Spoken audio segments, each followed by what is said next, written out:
একদিন নতুন এক পাহারাদার গোপালকে ধরল। তখন গোপালের হাতে একটা ভারী বোঝা ছিল। পাহারাদার বলল, তোমার হাতে ওটা কি? গোপাল বলল, ওতে মদ আছে। ওতে মদ আছে শুনে পাহারাদার তো আনন্দে আত্মহারা হয়ে উঠল। সে ভাবল, এতদিনে একজন ধরা গেছে, 3-4 বছর জেলের ঘানি টানিয়েই ছাড়ব, আর আমারও পদোন্নতি ঘটবে। সে তখন গোপালের কাছ থেকে ওই ভারী বোঝাটা নিজের কাছে নিয়ে নিল এবং বলল, তুমি আমার আগে আগে চলো। এই বলে সে গোপালের বোঝাটা নিজের মাথায় নিয়ে চলতে লাগলো।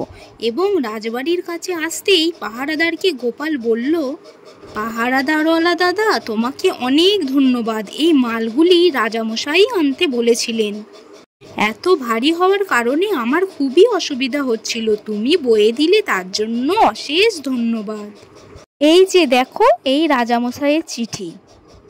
এ কথা শোনা মাত্রই চিঠিটা হাতে নিয়ে পাহারাদার তো গোপালের দিকে অবাক হয়ে ফ্যাল ফ্যাল করে তাকিয়েই থাকলো। আর মনে মনে ভাবলো, গোপালের পাল্লায় পড়ে সে কি বোকামোটাই না করেছে।